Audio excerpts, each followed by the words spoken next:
أعوذ بالله من الشيطان اللعين الرجيم. بسم الله الرحمن الرحيم. الحمد لله الذي نور قلوبنا بشعاع أنوار المحبة العلوية وجعلنا من المتمسكين بولاية المرتضوية الذي فرض الله طاعته وولايته على العربية والأجمية، ثم الصلاة والسلام والتحية والإكرام على النبي الأمي المكي المدني الهاشمي الذي سمي في السماوات بأحمد وفي الأراضين بأبي القاسم محمد. اللهم صل على محمد وآل محمد وعلى آله الطيبين الطاهرين المعصومين الهداة المهديين، سيما أولهم أمير المؤمنين وآخرهم بقية الله في الأراضين، روحي وأرواح العالمين لتراب مقدمه الفداء، ورحمة الله على محبيهم ومواليهم وشيعتهم أجمعين، ولعنة الله على أعدائهم وقتلتهم وقاسم حقوقهم ومنكر فضائلهم آمين.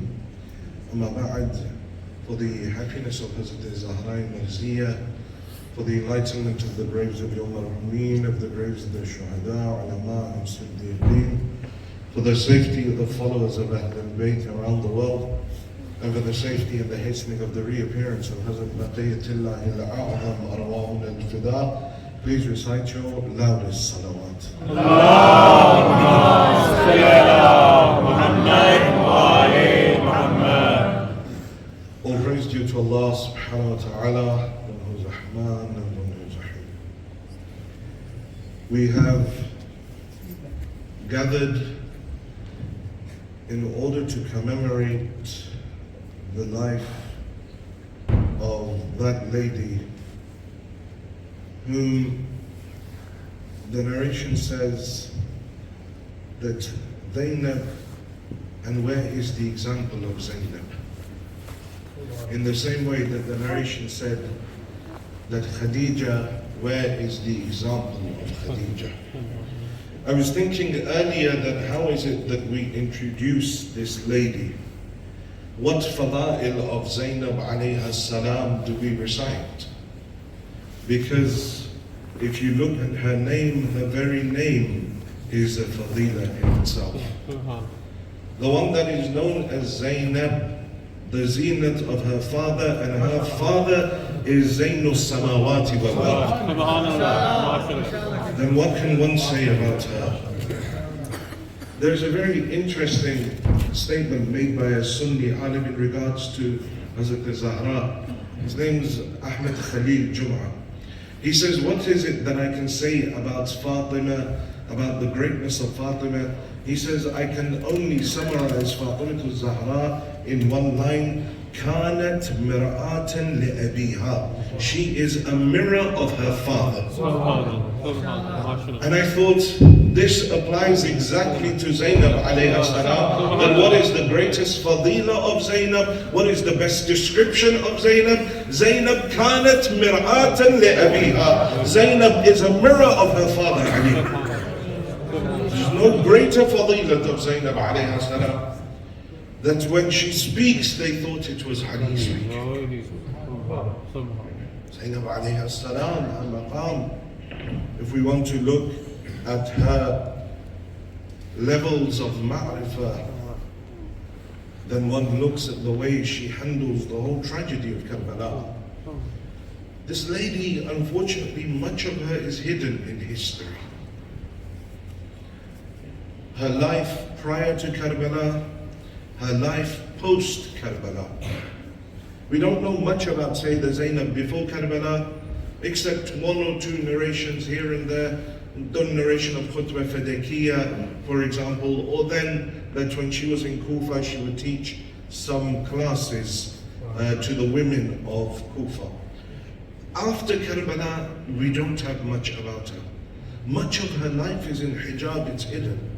Hatta even her death. Because you know, we have 3 sites within the narrations that say they are the burial places of Sayyidah Zainab. One is that it is Medina. The second is the more common that is known amongst us, the one of Sham. And the third is the one of Alexandria, the one in Cairo. And many of our classical scholars, for example, like Ayatollah Mar'ashi Najafi, he was of the opinion that the true resting place of Sayyidah Zainab bint Ali is actually in Cairo. So we have much of her life is hidden. That's where her burial happened, what happened post Karbala. But what we do know about her, we gain from those 40 days in Karbala, the whole saga of Karbala, from the istishhad of Imam al-Hussein until the Arba'een, when the ladies returned back to the land of Karbala. And what we see in that period is a lady who was at the heights of ma'rifah, at the heights of ubudiyah, at the heights of submission to Allah subhanahu wa ta'ala in every way, shape and form. A lady that had dissolved herself within the will of her Imam. And so I want to take one hadith and I want to compare this hadith with our lives, but also taking examples from the life of Sayyidah Zainab. This hadith is the Imam alayhi salam in this, he says, أربع خصال, there are 4 characteristics يسود بها المرء, that bring success, progression, or raise and honor a person within this world. 4 characteristics. The first, al-'iffa, chastity, wal-adab, manners and adab, wal-jud, generosity, wal-aql, and the last thing, intelligence. So we look at the first one, iffa, chastity. Iffa is chastity of the eyes, that I don't look at everything. Chastity of the ears, that I don't listen to everything. Iffa of the tongue, chastity of the tongue, that I don't say everything. Chastity of the pen, that I don't write everything. Iffa carries or expands over every aspect of our lives. Even though I'm talking about a pen, but this extends also to a keyboard or your phone as well. Don't write everything, don't message everything, don't get involved in every single useless debate that you can find on social media. Iffa is the thing that will bring honor to a person. When one is chaste, when one is afif, then they will be able to reach Allah subhanahu wa ta'ala. Iffa of the stomach. Don't eat everything that's placed in front of you. Control yourself from food, and at times even from halal. Because obviously controlling yourself from haram, that's a given, from consuming haram food. But controlling yourself on the halal as well. Because then within the halal realm, there is, don't overeat. Make sure what you're eating, as Amir al-Mu'mineen says to Imam al-Hasan, says only eat when you're actually hungry. Stop eating while you're still hungry, so that there's space. So don't eat everything. This is the iffa of the stomach. All of these things, this iffa, it is something that encompasses all of our life. Iffa of the eyes, iffa of the ears, iffa of the tongue, iffa of the stomach, iffa of your hands, of your pen, of the things that you choose to read and say and do. It's not just what we think of it as being iffa means hijab of a woman. No, it applies to every single aspect of the life of a person. The iffa of one's desires. Please recite salawat.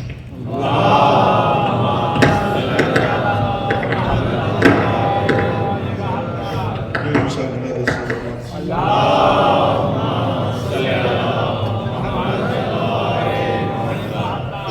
do with these if you can make do? That was even worse. Okay, so iffa of the stomach, iffa of the eyes, iffa of one's desires. Being chaste in your desires, how you temper your desires. Someone comes to, Amir al-Mu'mineen says, أفضل العبادة العفة. Says the greatest of ibadat is chastity.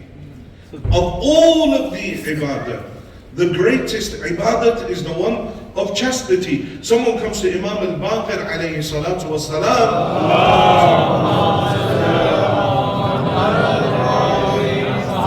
Now listen to what he says. It's very interesting.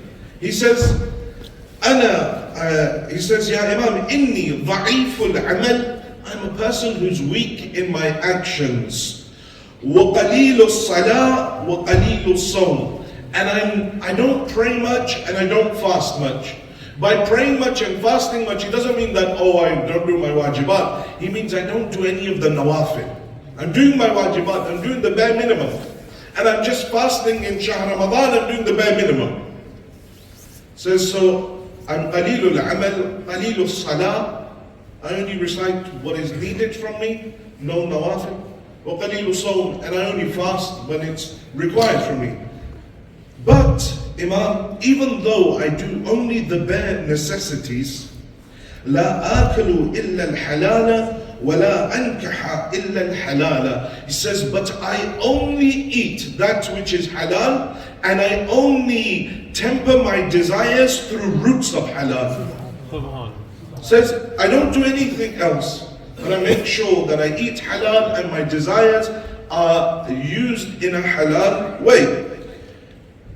The Imam replies, says, وَأَيُّ جِهَادٍ أَفْضَلُ مِنْ عِفَّةِ الْبَطَنِ وَالْفَرَجِ. Says that then is there any greater jihad than the chastity of the stomach? Is there any greater jihad than the chastity of one's stomach and of controlling one's desires? Being a person that has iffa. It's one of the huge characteristics of the Shia of Ahlul Bayt. In fact, Imam al-Kadhim, he says that our Shias are the ones that the women of iffa, the chaste women of the town, bear witness to their chastity. They bear witness to our Shia's chastity. They say, yes, the Shia of mine is one who is a person who is respectful, controls their eyes, their desires in the various ways. In another narration, we have that مَا عَبِدَ اللَّهُ بِشَيْءٍ أَفْضَلُ مِنْ عِفَّةِ الْبَطْنِ وَالْفَرَجِ. No one has worshipped Allah with anything greater than the chastity of the stomach and of one's desires. You know the famous story in the life of Hazrat Zahra that Rasulullah brings home a blind Sahabi.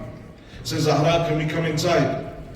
And Hazrat Zahra says, no, my father, wait, let me put on my hijab. And Rasulullah says, but Zahra, he is blind. Yeah? They say, what is the reason for Zahra alayha salam for putting on her hijab at that, or telling Rasulullah to wait? Other narrations tell us from the 6th Imam, says that Zahra alayha salam that day was wearing perfume. She was wearing perfume. And so in order to hide the smell of the perfume, she wore that hijab over, even in front of a blind Sahabi. Why? Though he's blind from the eyes, but his nose still works. See, when we say iffa of a whole wujud, it's not, I'm not looking at a mahram, but at the same time I'm smelling them and saying, oh, they smell good. Iffa of the whole wujud means that I am respectful in every single aspect. And I make sure that I control myself. And when you look at the life of Sayyidah Zainab, iffa is that thing that is at the top. That when she stands in front of Yazid Mal'un and she says to him, Amin al-adil yabna tulaqa, is this justice, O son of our freed prisoner? that your wives are standing behind the hijab and the curtains, while the daughters of Rasulullah are standing with no sitr on their faces, that you make them stand here in front of la mahram. Zainab alayha salam, for her this chastity was extremely important. We as the followers of Zainab alayha salam, we as the followers of Ahlul Bayt must look at our lives. How is our iffah, our ways of interacting with members of the opposite gender? But also things like food, things, no, are we afif in the way that we interact with these things? The second thing, adab, manners. The hadith says the second thing that a person requires in order to have this benefit, this success, is adab. And how is it that we define adab? Amirul Mu'mineen sallallahu salamu alayhi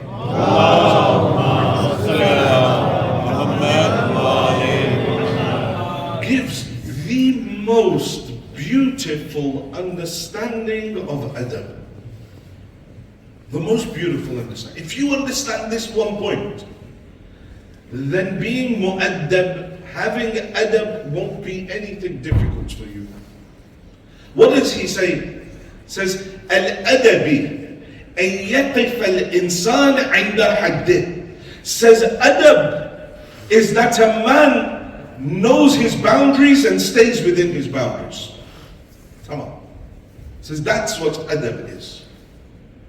To my child, I'm her father, and so I maintain the role of a father. But in front of my father, I'm his son, so I don't become the father of my father. Al-adab an yaqif al-insan 'inda haddih. That a man stays within his boundaries, within what Allah subhanahu wa ta'ala has prescribed for him. So a person understands their boundaries, doesn't go across. One goes to a doctor to seek medical treatment.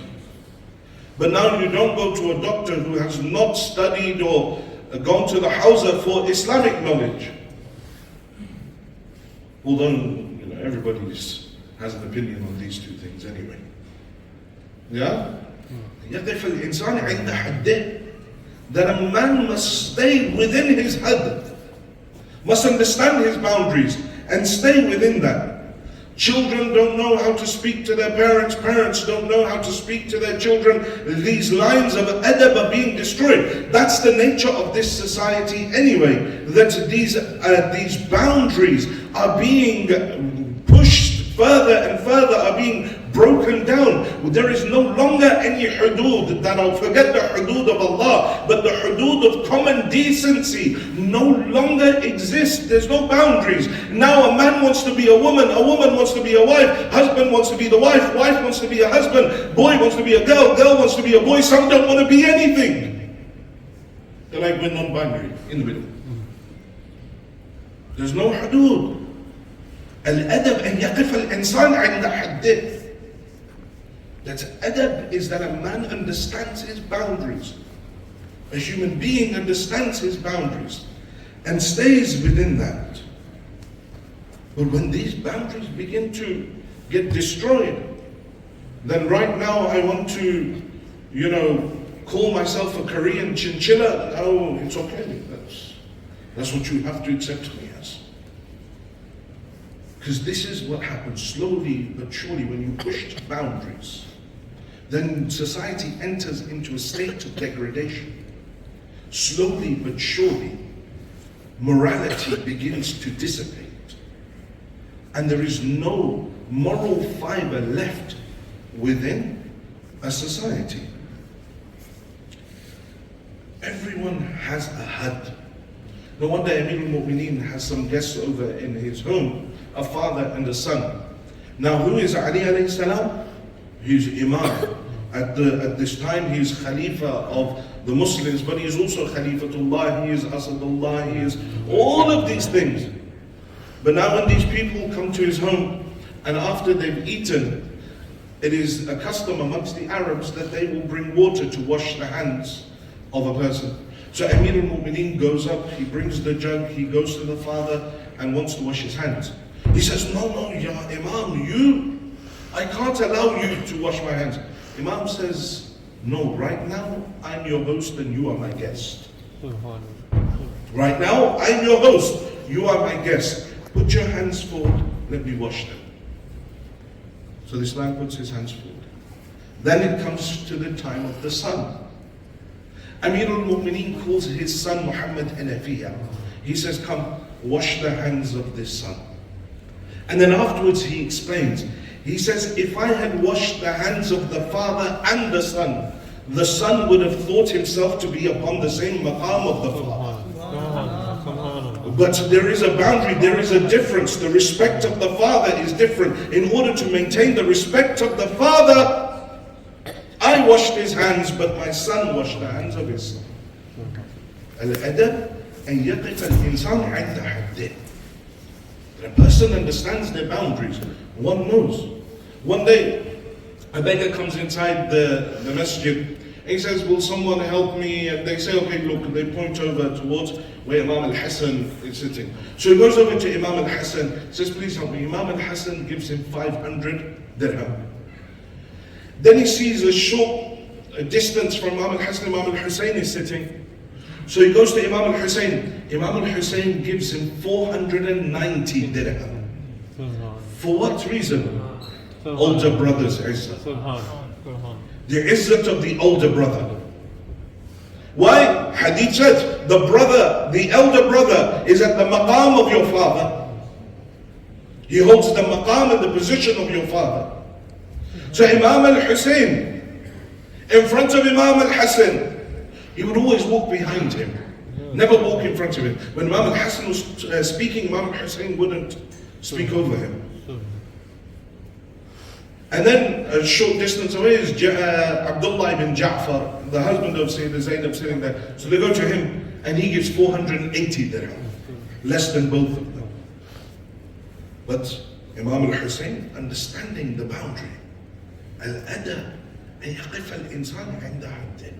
If you can understand this point, that the boundaries are there, then one can, we push these boundaries. I start to think I'm so great and I start now infringing. I've read a couple of books, now I want to go and debate with everyone. Oh, this hadith is da'if, this hadith is da'if. Or I read an article on the internet and I'm like, oh, but they're hiding the cure for cancer. You can do this and that. Because all of a sudden now, the arrogance has come to me. Look at Sayyidina Zainab, with all her greatness, to Awan al-Muhammad, she's still a mother. Up until Lahad. And we'll explain that. For Awan al-Muhammad, she is a mother. For Abdullah, she is a wife. For her brother Imam al-Hussein, she is his sister.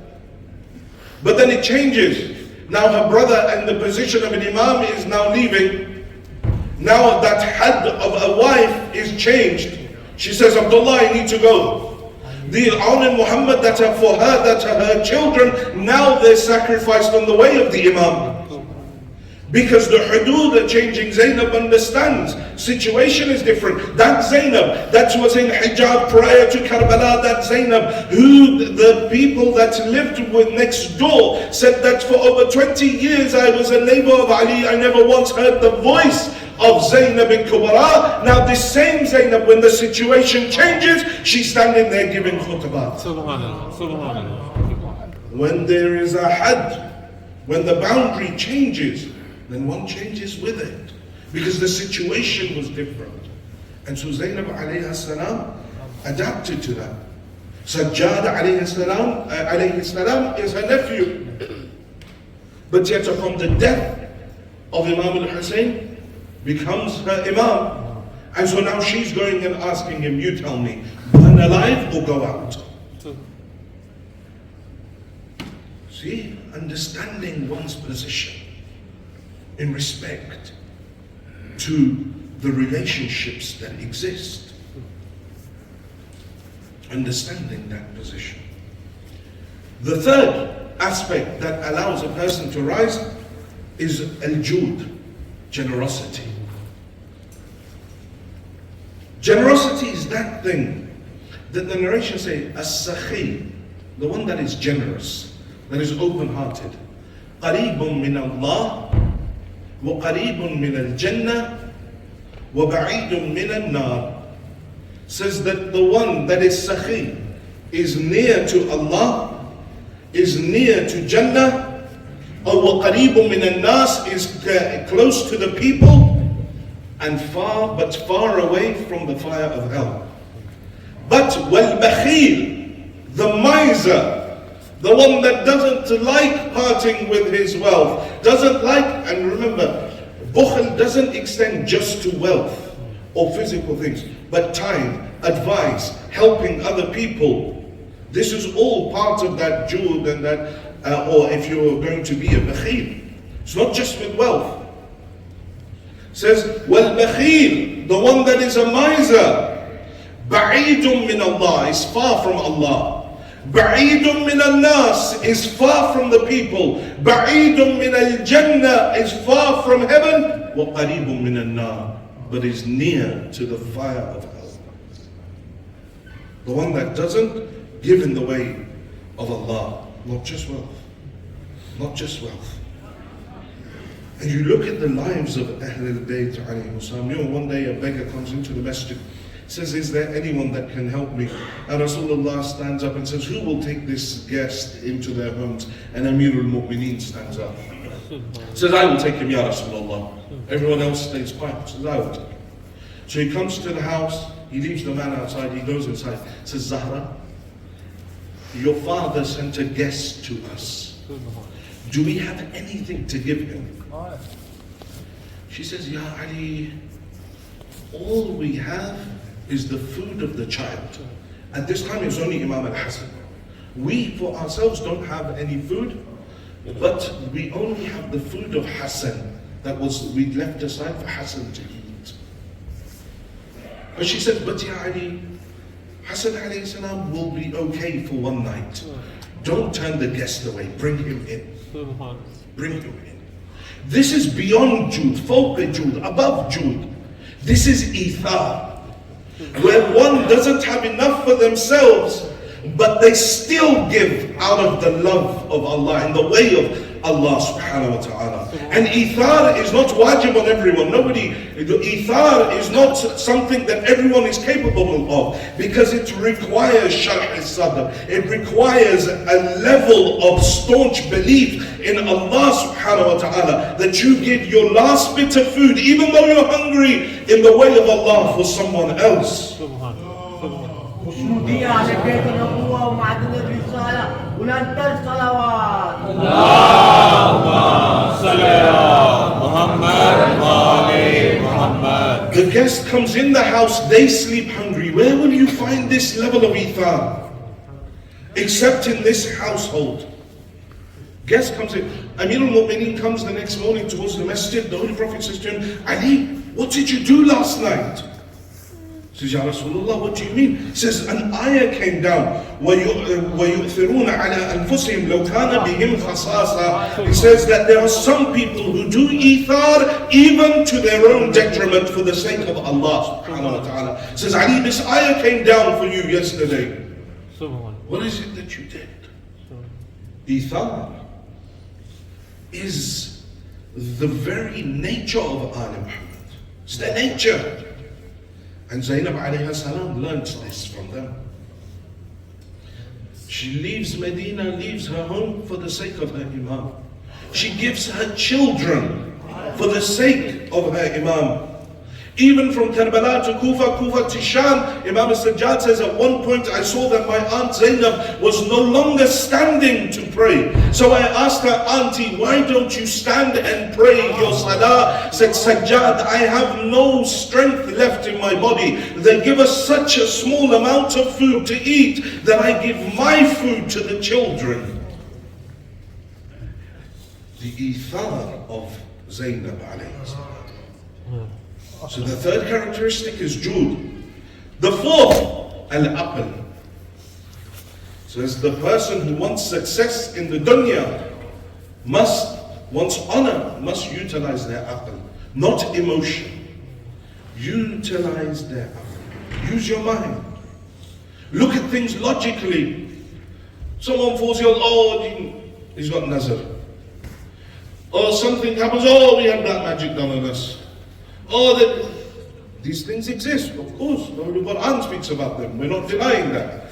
But not everything goes down to that. At times, certain problems in our lives are our own making. But to have that higher level of understanding in regards to the religion, in regards to everything, to be less emotional, not rely on omens. I mean, we spoke about it before as well. You know, where the Holy Quran says, قَالُوا طَائِرُكُمْ مَعَكُمْ, says that tell them these omens that they have up there from them. There's nothing to do with God. Just because you've seen a black cat run across or a slipper's upside down or something like that. Nothing to do with God. In fact, الطَّيْرَةٌ shirk. Says omens, those people who believe in omens are committing shirk. All of these things, don't hand me a knife like this, don't do this with the scissors, don't, leave a slipper here and there, oh no, something bad's going to happen. This is shirk. Hadith says, الطَّيْرَةُ shirk. That these omens that you have created for yourself, they're shirk. So only Allah subhanahu wa ta'ala that governs this. And then many of your problems are created from yourself. But you want to look at the level of understanding as the Shia of Al Muhammad. You have people like Hisham ibn Hakim, the companion at 18, 19 years old. He's going out and he's debating the greatest muftis of his time through pure logic. You have people like Mithamet Ammar, you have Salman, you have Miqdad, you have Ammar, you have all of these people. Because at the height of aql, their aql had reached the peak. And so we also need to drive towards that aql. You look at Zainab alayha salam, what is her title? Aqila Bani Hashim. Aqila Bani Hashim, the intellectual of Bani Hashim. Zainab alayha salam is that lady that a ma'soom imam is saying to her, Ya ammati Zainab, anti bihamdillah alimatun ghayru mu'allama, that you are a scholar that was never taught. Wa fahimatun ghayru mufahima, and a woman with deep understanding, who was never taught this understanding, who was never made to understand. Because she grew up in that environment. If you want your children to have all of these characteristics, then create a house like Ali and Zahra. And then you see the children that come from that home. Create a home that is generous, that has ithar, that has adab. This point of adab is very important. Children sitting there, they're swearing in front of their fathers. Fathers are laughing around. These hudud of Allah, when you break these hudud, believe me, you will destroy your homes and eventually you will destroy your communities. Maintain these boundaries. A father is a father. Forget all this new age, oh, I have to be his friend. Yes, a father can be a friend, but at the same time maintain boundaries. Not just sit there so he gets to a point where now the father is being berated by a child. Maintain these boundaries. Make our children understand. When these hudud are understood, then at the same time, everything else will fall into place. Look at the aql of Zainab alayhi salam, the sharpness of her mind. When she goes in front of Ibn Ziyad, there's such a beautiful conversation that occurs. She walks in. Ibn Ziyad, Mal'un, he says to her, he sees her, says, which one of these is Zainab? They say, this is Zainab bint Ali. He says to her, Alhamdulillah alladhi fadhahakum wa qatalakum wa aqdhaba ahduthatakum. Says that, praise be to that Lord who humiliated you, who killed you, and who exposed you as liars. Listen to Zainab alayhi salam's response on the spot. Remember, all of the khutbah of Zainab, I come here, I'm preparing 6-7 hours to deliver this sermon. You look at the khutbah of Zainab alayhi salam in Sham, you look at the khutbah in Kufa, there's no pre-preparation. This is what it means to be Aqila Bani Hashim. There's no preparation, she just speaks. Interlaces the whole khutbah with the Holy Quran. Listen to her reply. He says to her, praise be to the Lord that humiliated you, that killed you, that exposed your lies. She says, Alhamdulillah alladhi akramana bi nabiyyihi Muhammad. Says that you say we're humiliated. Praise be to the Lord who honored us by giving us the Nabi in our household. وَطَهَّرَنَا مِنَ الرِّجْسِ تَطْهِيرًا. And He purified us from any sort of impurity. وَإِنَّمَا يَفْتَضَحُ الْفَاسِقُ وَيُكَذِّبُ الْفَاجِرُ وَهُوَ غَيْرُنَا وَالْحَمْدُ لِلَّهِ. And she says, and humiliated is only the sinner and the liar and the apostate, and that is not us. Alhamdulillah. خشنودية محزن الرسالة على بيت النبوة بأواز بلند صلوات. اللهم صل على محمد.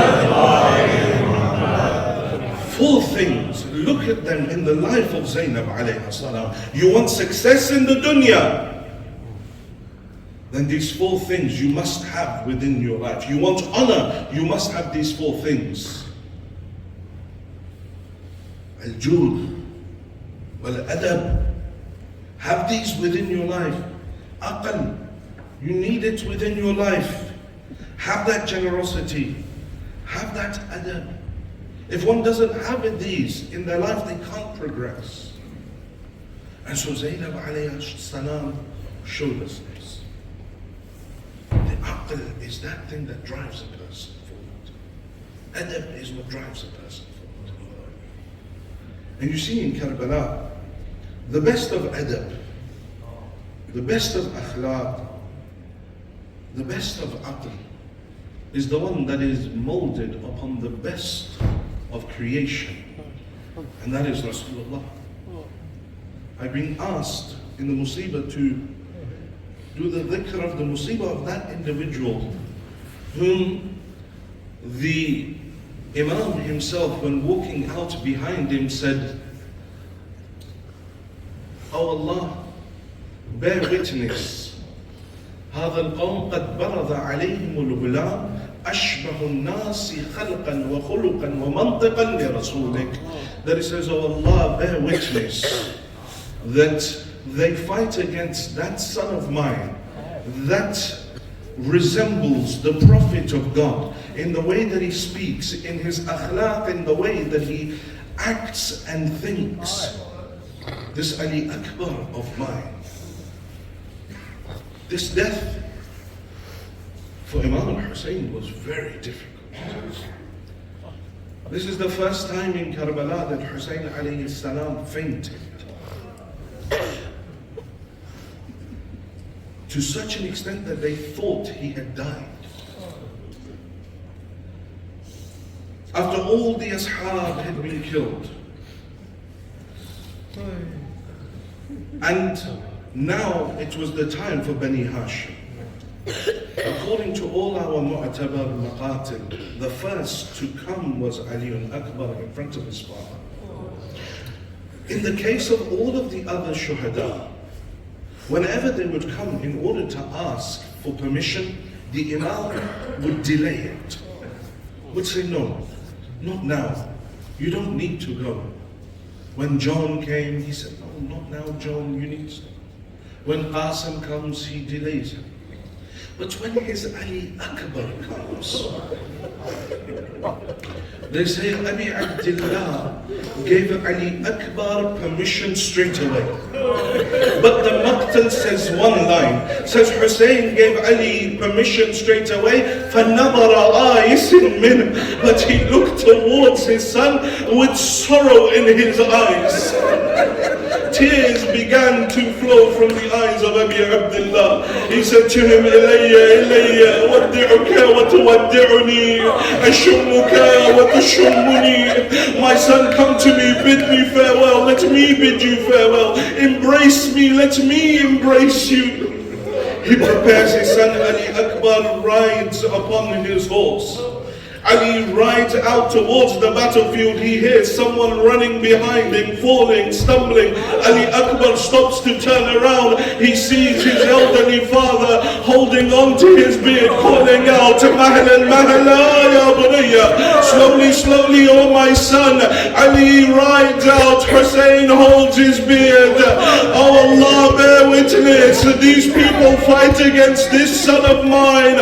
Oh Allah, cut off their lineage like they seek to cut off my lineage. Ali Akbar goes out, he fights bravely. Hussein alayhi salam stands at the tent. Layla inside the tent. She's watching the battle of Ali through the expression upon the face of Abi Abdullah. Whenever Imam al-Hussein was at ease, Layla knew her son Ali was okay. But the moment Abi Abdullah's face became afraid, Layla would call out, Ya Aba Abdullah, is my Ali okay? At one point they say the fear came on the face of Imam al-Hussein. She called out, Ya Aba Abdullah, is my Ali okay? Aba Abdullah looked towards her, says, Layla, he's fine, but he fights against a strong opponent by the name of Bakr ibn al-Ghanim. Layla, Allah never rejects the dua of a mother. Go inside, do dua for your Ali to return back to us one last time. Layla goes inside. She raises her hands towards the heavens. She calls out, Ilahi bi'atashi Abi Abdullah, Ilahi bi'ghurbati Abi Abdullah, Ya Rad Yusuf ila Ya'qub, Ya Rad Musa ila Ummi, Urdud ilayya waladi Ali. Oh Allah, for the sake of the thirst of Imam al-Hussein, oh Allah, for the sake of the loneliness of Hussein, oh the one that returned Yusuf back to Ya'qub, oh the one that returned Musa back to his mother, return my son Ali back to me. Ali Akbar kills Bakr ibn al-Ghanim. He turns back towards the tent. Imam al-Hussein runs to meet his son. There is happiness on the face of Imam al-Hussein. They say there were three expressions that Hussein alayhi salam went through. The first was the one of worry as his Ali came back. But when he saw his son Ali, Hussein became happy. But then Ali said something and Hussein became sad.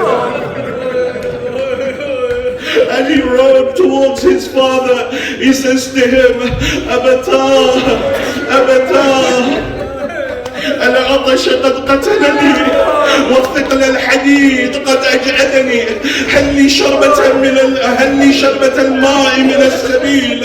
Oh Father, the thirst is killing me. The weight of the armor is taking the strength from my body. Is there any water that I, Ali, may have to drink? Abi Abdullah says to him, Ali, be patient.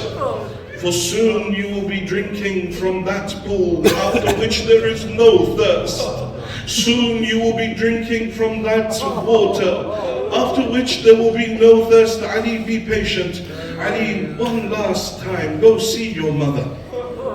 Ali Akbar goes inside the tent of Layla. Layla is unconscious upon the ground. He takes the head of his mother in his lap. They say some of the blood or the sweat of the face of Ali fell on the face of Layla. She opened her eyes. She says, Ahlan bika ya Noora Aini. Oh, light of my eyes, welcome back.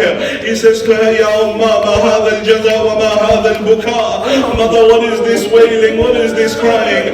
Look at all of these women that have given their sons for the sake of Imam al-Hussein. Mother, don't you want to hold your head high on Yawm al-Qiyamah in front of Fatima al-Zahra and say to her, Ya Fatima, I gave my son Ali for your son Hussein. She says to him, go, Ali Akbar, I've given you permission. Ali rides out again, he begins to fight, but they realize that they can't beat Ali on one-on-one combat. So they surround Ali Akbar from all four sides.